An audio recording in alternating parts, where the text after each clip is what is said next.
हरे कृष्ण।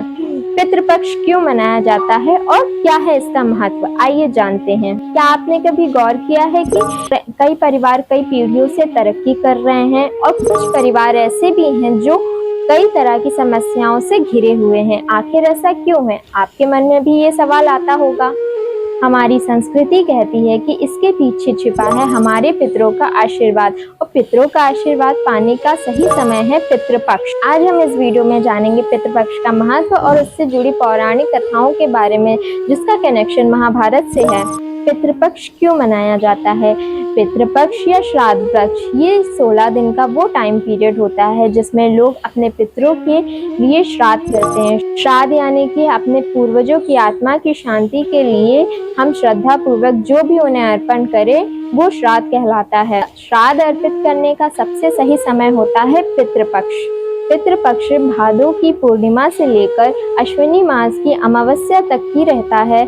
ऐसी मान्यता है कि इन दिनों हमारे पूर्वज सूक्ष्म रूप से पृथ्वी लोक पर आते हैं और अपने वंशजों द्वारा किया गया श्राद्ध तर्पण स्वीकार करते हैं और उन्हें आशीर्वाद देते हैं। इन 16 तिथियों में जब भी उनका देहांत हुआ हो उस तिथि पे उनका श्राद्ध करवाएं। पितृपक्ष की कहानियों का कनेक्शन महाभारत से है। महाभारत युद्ध में वीर गति को प्राप्त हुए कर्ण जब स्वर्ग लोक पहुंचे और वहां पर उन्हें भोजन के स्थान पर सोना चांदी प्राप्त हुए तो उन्होंने आश्चर्य से देवताओं से पूछा कि मुझे अन्न क्यों नहीं प्राप्त हो रहा है। तब देवताओं ने उत्तर दिया, हे कर्ण, आपने पृथ्वी पर रह के सदैव दान किया है, सोना चांदी वस्त्र गौ भूमि सब दान में दिया है, लेकिन कभी भी आपने अन्न दान नहीं किया है।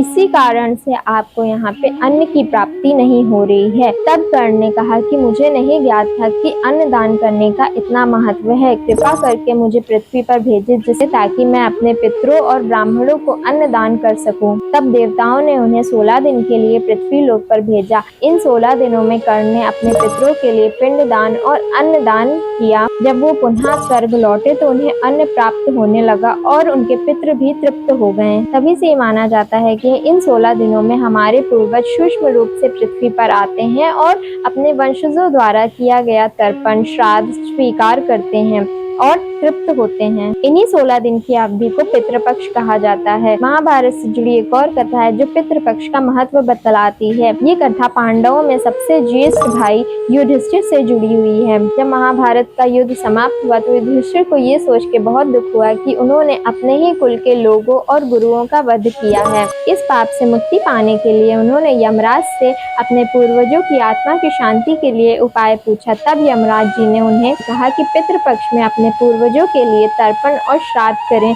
और ये भी समझाया कि इस अवधि के दौरान श्रद्धा पूर्वक किया गया श्राद्ध तर्पण दान पिंड दान सीधा उनके पूर्वजों तक पहुंचता है और उनकी आत्मा को शांति देता है। यमराज के कहने अनुसार युधिष्ठिर ने पितृपक्ष के दौरान अपने पूर्वजों के लिए श्राद्ध और तर्पण किया। ऐसा करने से उनके पूर्वजों को मुक्ति मिली और युधिष्ठिर को भी शांति मिली और उनका मन शांत हो गया। ये कथा हमें बतलाती है कि पितृपक्ष में अपने पितरों के लिए तर्पण करना कितना महत्वपूर्ण है ताकि उनकी आत्मा को शांति मिल सके। अगर आपको ये वीडियो पसंद आया हो तो प्लीज लाइक शेयर सब्सक्राइब करें।